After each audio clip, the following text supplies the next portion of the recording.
അജയ് കേട്ടോ. അപ്പൊ ഇന്ന് നമ്മൾ ഏകദേശം എത്ര ക്ലാസ് എടുത്തു കേട്ടോ? 2 ക്ലാസ് കഴിഞ്ഞു. നിങ്ങൾ ഇതിന് മുന്നേ ഇന്നലെ എന്നെ വിളിച്ചപ്പോഴേ ഏകദേശം എത്ര ക്ലാസ് ഒക്കെ വേണം, എത്ര ദിവസം വേണം എന്നൊക്കെയാണ് പറഞ്ഞോണ്ടിരുന്നേ? ഒരാഴ്ച പറഞ്ഞോണ്ടിരുന്നു. ആ ഒരാഴ്ച ഇപ്പൊ നിങ്ങളുടെ മൈൻഡിൽ എങ്ങോട്ട് എത്രത്തേക്ക് ചുരുങ്ങി എന്തിനും വന്നോ? ഒരു ദിവസത്തേക്കായി. ആ ഒരാഴ്ച ക്ലാസ് വേണ്ടത് ഇപ്പൊ ഒരു ദിവസത്തേക്കായി ആയോ? അപ്പൊ ഇപ്പൊ 2 ക്ലാസ് വരെ എടുത്തിട്ട് നിങ്ങളുടെ ഒരു അഭിപ്രായം ഒന്ന് പറയാമോ? ഞാൻ ആദ്യമായിട്ടാണ് ഒറ്റയ്ക്ക് ഫ്രണ്ട് സീറ്റിൽ ഇങ്ങനെ പോണേ. ഒരു പേടിണ്ടായി. ടൗൺ ഏരിയയിലൊക്കെ വണ്ടി ഇറക്കാനുള്ള ഒരു ഭയങ്കര പേടിയായി. അതൊക്കെ ഒന്ന് മാറി എന്ത് ചെയ്യണം എന്നുള്ളൊരു കാര്യം മനസ്സിലായി. ആദ്യം കാര്യങ്ങൾ മനസ്സിലായിരുന്നോ? ഇല്ലല്ല, ആദ്യമില്ല. ഓക്കെ. അപ്പൊ ഇപ്പൊ ഞാൻ പറയണേ ഫുൾ ഡ്രൈവർ ആയി എന്നല്ല പറയണേ. മൂപ്പര് പഠിച്ചു വെച്ച കാര്യത്തെക്കാളിലും കൂടുതൽ പോസിറ്റീവ് എനർജി നിങ്ങൾക്ക് കിട്ടി അല്ലേ? അപ്പൊ 2 ക്ലാസ് കൊണ്ട് കിട്ടാനുള്ളതിൽ അതിൽ കൂടുതൽ നിങ്ങൾക്ക് കിട്ടി. അപ്പൊ ഒരു 2 ക്ലാസ്സും കൂടി ഇനി നമുക്ക് എക്സ്ട്രാ എടുക്കുമ്പോ തന്നെ ഏകദേശം നിങ്ങൾ സെറ്റ് ആവൂലേ? ഓക്കെ, സന്തോഷമുണ്ട്. അപ്പൊ ഇപ്പൊ നമ്മൾ ഏത് ഗിയറിലാ പോണേ? 3rd. അപ്പൊ നമ്മൾ ഇനി മുന്നോട്ട് നോക്കുവാണ്. നമ്മൾ ഈ റോട്ടിൽ കൂടി ഇതിന് മുന്നേ ഓടിച്ചിട്ടുണ്ടോ? ഇന്നല്ലാതെ ഇതിന് മുന്നേ നിങ്ങൾ വന്നിട്ടുണ്ടോ? നിങ്ങൾ ഇതിന് മുന്നേ എന്നെ കണ്ടിട്ടുണ്ടോ? പിന്നെ എന്നെ ഇപ്പൊ കാണാൻ തുടങ്ങിയിട്ട് എത്ര നേരമായി?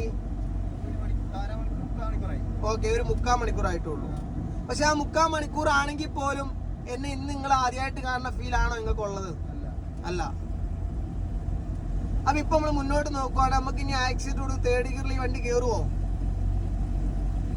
ഇല്ല. അപ്പൊ നമ്മൾ ഇനി ഇവിടെ എന്ത് ചെയ്തു? ഓക്കെ, വണ്ടി ഇവിടെ ഒന്ന് നിർത്തിക്കേ. വണ്ടി നമുക്ക് ഇവിടെ നിർത്താം. ഓക്കെ, സ്റ്റോപ്പ് ചെയ്തു. മെല്ലെ സ്റ്റോപ്പ് ചെയ്തു. ക്ലച്ച് എന്ത് കൊടുക്കും? ഫുള്ള് കൊടുത്തു. മെല്ലെ ബ്രേക്ക് സോഫ്റ്റ് ആയിട്ട് മതി. അപ്പൊ നമ്മൾ ഇതുവരെ കയറ്റത്തിൽ നിന്ന് എടുത്ത് നോക്കിയിട്ടില്ല. നമുക്ക് അതും കൂടെ ജസ്റ്റ് നോക്കാം. ഓക്കെ, ടെൻഷൻ അടിക്കണ്ട. ഒന്ന് നോട്ട് ഫസ്റ്റിലോട്ട് ഇട്ടു. അപ്പൊ ഇപ്പൊ ബ്രേക്ക് ചെയ്യുന്ന കാലെടുത്ത് ഇവിടെ എന്താ സംഭവിക്കുക? ബാക്കോട്ട് പോകും. അപ്പൊ നിങ്ങൾ ടെൻഷൻ അടിക്കണ്ട. നിങ്ങൾ ഇതിന് മുന്നേ എടുത്ത് നോക്കിയിട്ടുണ്ടോ ഇങ്ങനത്തെ ഒരു കയറ്റത്തിൽ നിന്ന്? ഇല്ല.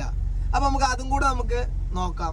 ഇപ്പൊ ബ്രേക്ക് ചെയ്യുന്ന കാലെടുത്താൽ പിറകോട്ട് പോകും. ക്ലച്ചിന് നമ്മൾ മെല്ലെ പൊക്കുവാണ് കേട്ടോ. തിരക്കാക്കണ്ട. ഒരു വൈബ്രേഷൻ കിട്ടും. ഓക്കെ, അവിടെ വെയിറ്റ് ചെയ്യട്ടോ. വൈബ്രേഷൻ കിട്ടിയോ? കിട്ടി. അവിടെ വെയിറ്റ് ചെയ്യും. ഇനി ആ ക്ലച്ച് നിങ്ങൾ താഴോട്ടും കൊണ്ടുപോകരുത്, മേലോട്ടും പോകരുത്. ഞാൻ ബേക്കിലേ ഇരിക്കണേ. എനിക്ക് നിങ്ങളുടെ ഒരു വിശ്വാസം ഉള്ളതുകൊണ്ട് തന്നെയാണ് ഞാനിപ്പോ ഇത് പറഞ്ഞു തരുന്നത് കേട്ടോ. ക്ലച്ച് ഒരു നൂലും കൂടെ പൊങ്ങിക്കോട്ടെ, ഒരു പൊടിക്കും കൂടെ പോകട്ടെ, യെസ്, അവിടെ നിൽക്കട്ടെ. ആ ഒരു സമയത്ത് ഇനി ആ ക്ലച്ചിന് നമ്മൾ താഴോട്ടും പൊക്കരുത്, മേലോട്ടും പൊക്കാതെ അവിടെ നിൽക്കുവാണെങ്കിൽ ബ്രേക്കിൽ നിന്ന് മെല്ലെ ഉപ്പ് നോക്കണ പോലെ മെല്ലെ ഒന്ന് എടുത്തു നോക്കും. മെല്ലെ ഒന്ന് ബ്രേക്കിൽ നിന്ന് മെല്ലെ ഒന്ന് എടുത്തു നോക്ക്. ക്ലച്ച് അവിടെ നിന്നോട്ടെ. Yes, okay. ഇനി നിങ്ങൾ ആ ബ്രേക്കത്തെ കാലം വേണ്ട. ആക്സിഡന്റ് ഇച്ചിരി ചവിട്ടിക്കോ. ഓക്കെ. വാവ്, സൂപ്പർ. മനസ്സിലായോ? എന്ത് തോന്നുന്നുണ്ട്? സന്തോഷമുണ്ടോ? ഓക്കെ. അപ്പൊ ഇത് ഞാനിന്ന് പറഞ്ഞു തന്നാണ്. ഇതിന് ഇച്ചിരി കൂടെ സ്പീഡ് വേണം, കാരണം ഇത് കയറ്റമായതുകൊണ്ട്. ഓക്കെ, ഇട്ടോ. ഓക്കെ, പോട്ടെ. പക്ഷെ ഇത് കയറ്റത്തിൽ ഇത്ര ആക്സിഡന്റ് കൊടുത്തില്ലെങ്കിൽ വീണ്ടും ആ വണ്ടി എന്താവും? 2nd ഗിയർ കുറേ എനിക്ക് പറ്റുന്നില്ല എന്ന് പറഞ്ഞ് വണ്ടി ഇവിടെ ഓഫ് ആവും കേട്ടോ. അപ്പൊ നോക്കണം കേട്ടോ.